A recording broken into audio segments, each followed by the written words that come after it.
Greetings, Star Trek Fleet Commanders. I am the Angry Rhino. So, as you saw in the last video, new arc and reset to territory capture. Now, Tuesday, off day for all territories.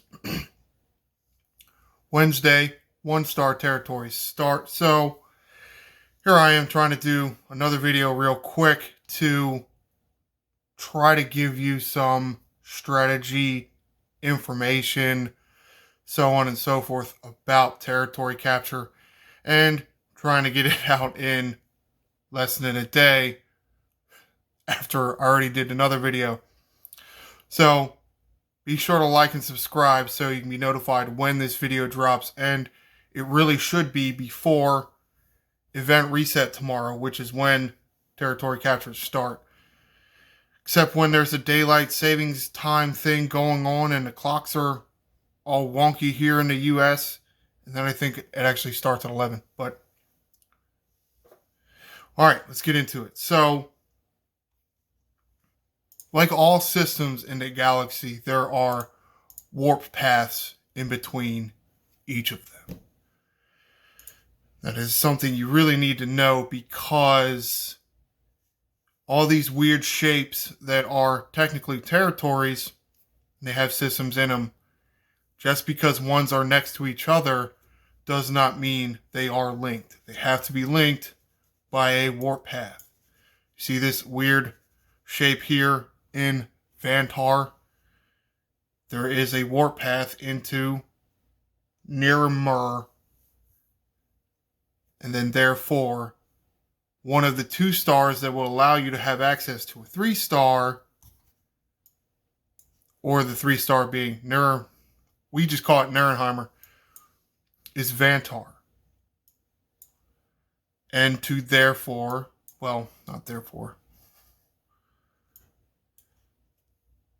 to get a 2-star, you have to do a 1-star. And 3 1-stars connecting to Vantar, Inazulin, Tefakari, and Kalafakasusi. Wow, did you get all that? All right, now why am I working backwards? Why did I work backwards like that? Well, as I said, the new season of territory capture where things are going to be blanked. How do you go about deciding what territories you take? Well, for the most part, people I think are going to decide what 3-star, assuming they're at a big enough alliance to be able to take a 3-star, what 3-star gives them the best services for them. You have a hull enhancer, a shield enhancer, damage enhancer, officer stat enhancer, repair efficiency, and mining speed. Those are the 6. Well, that's why I went backwards. In my opinion, maybe just because I've been in a big alliance most of the time I've been playing this game, you decide what 3-star you like, and then therefore, depending on when you are available, what 2-star to get, and then what 1-star to get. So, let's say you want to be in your 3-star territory by Saturday. Well, how do you do it? Saying hypothetically you pick Nirenheimer. This is on Saturday. This is Saturday. So come and find the 2 stars that are connected to it. This one is a day and 22 hours from now, which means it's a Thursday 2-star. Yes, that is in between Wednesday and Friday, because Monday is the other 2-star. You pick a 2-star territory that happens Monday, then you can't get in to your 3-star territory by this coming Saturday. You understand that is how it goes.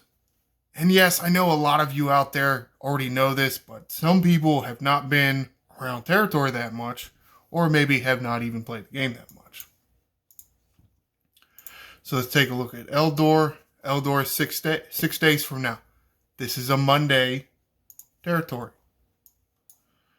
Vantar, and why was I talking about Vantar? Vantar is a Thursday territory. Okay, so you want to take Vantar or Rugist. Rugist. However you say that.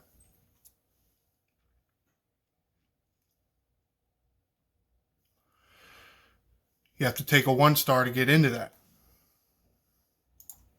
Let's take a look at Frampton. That's a 1-star attached to that 2-star. 2 days and 17 hours from now. That's not going to work because 2 days and 17 hours from now is Friday. New Jord. New Jord is less than a day from now. So you can take New Jord tomorrow or just Thursday. Now, see how Eldor here is on the other side of this 2-star. That can happen.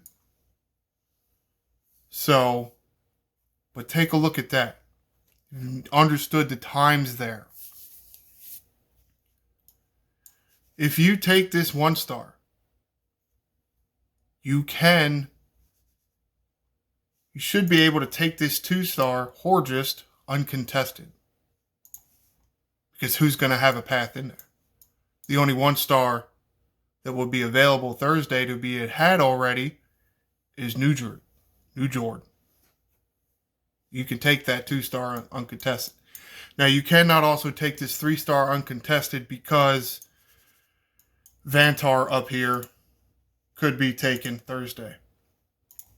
Now, which one can go into Vantar? Not Illuzen. Teferi, less than a day. Teferi can be taken. How about Clefaikiski? Clefaikiski cannot be taken. You can take Teferi, then Vantar, and then have a spot in the Nuremheimer. But then, again, you will have well, I guess you don't know that you will. Depends on what other alliances' strategies are. You may have to actually fight for that 3-star. Now let's take a look at Makala. This is the shield one. Let's go back doing the same purpose. Sort of the same technique. 5 days, that is Monday. 5 days, that is also Monday. Tris Beta. Here's a Thursday one. 1 2-star into this 3-star. Now, how many 1-star territories go into this? 1 day and 1 hour. Lenara here. How about Tigan? 3 days. No, that's not going to work. So, if you're interested in that, potentially, you could end up taking Michaela and Tris uncontested. Now, you may have to fight for Lenara, but once you do that, nobody else is going to have access to Tris or Michaela, at least this week. Next week, it's a different story. What are some of the differences? Well, I think I told you earlier, but I'm just going to say it again, or maybe I told some of my Alliance members.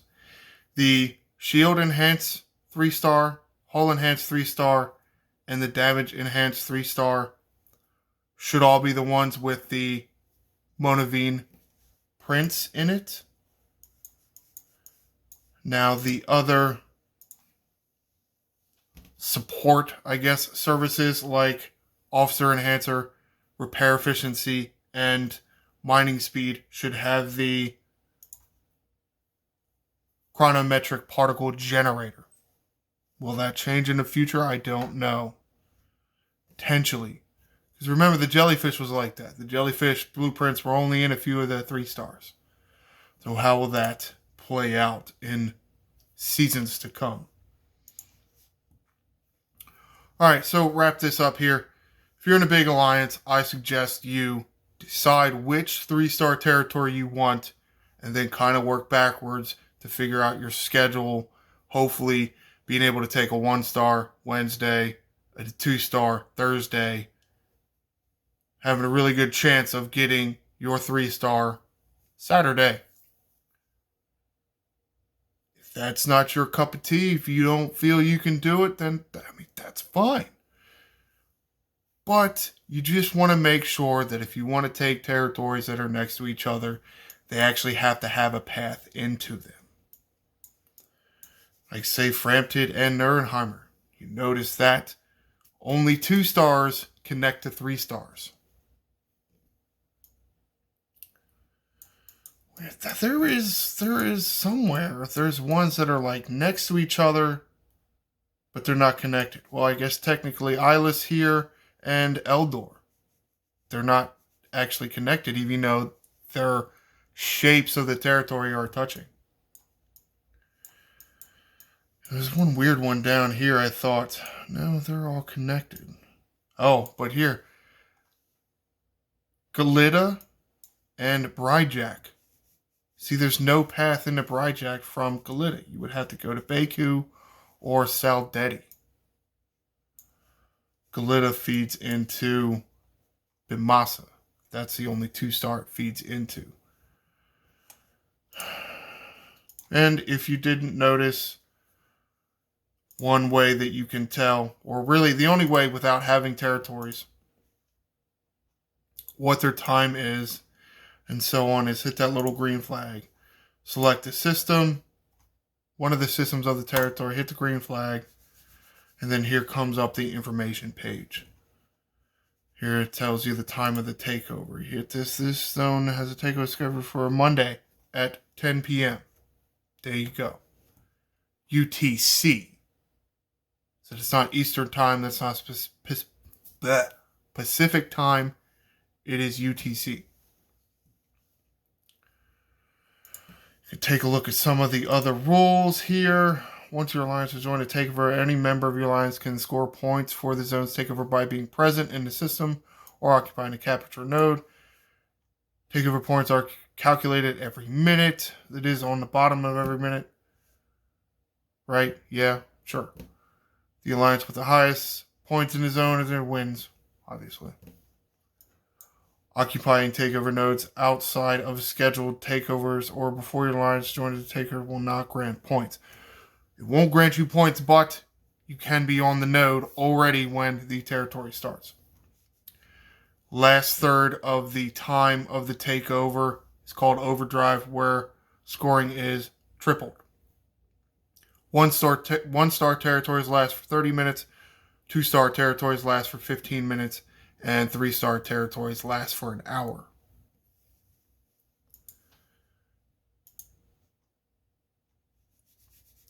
There are requirements for joining a takeover. Alliance rank Commodore or higher.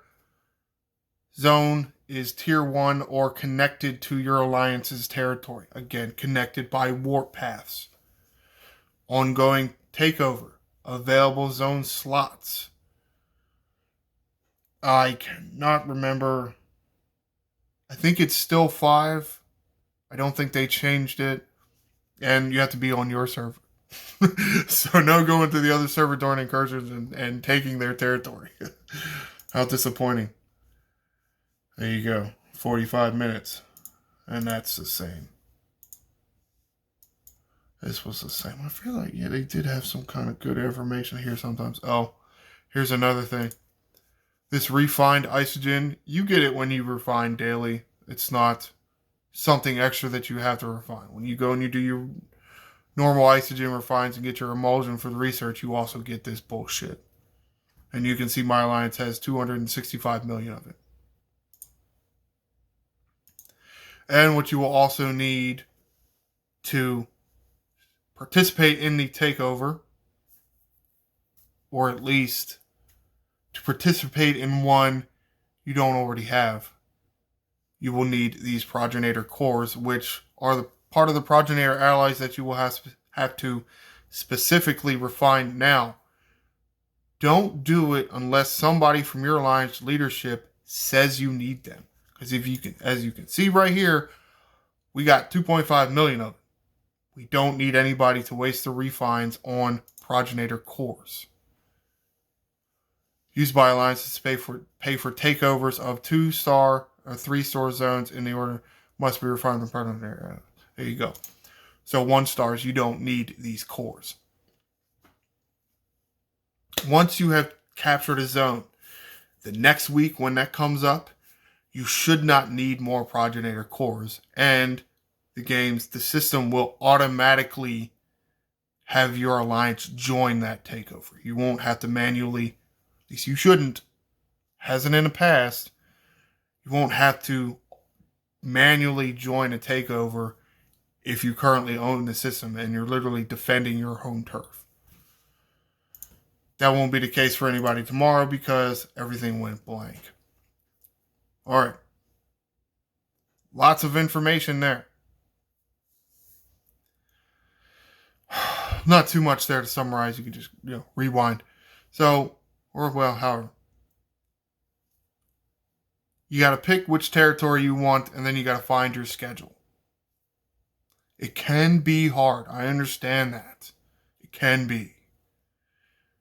It's mostly during the day. People are at work. People got chores and whatever other things people do other than work, school, I guess. Can be very annoying. So maybe that's something you want to look into. Doing one at night. Potentially finding ones where you can have 2 territories in one day so you can have more than one day off. Comment below. Are you excited for this wipe of the territory map? Do you think it will reinvigorate territory capture battles? I think if they fix the lag, it can, but we'll see. Don't forget to like and subscribe. I am the Angry Rhino. Shields up, Commanders.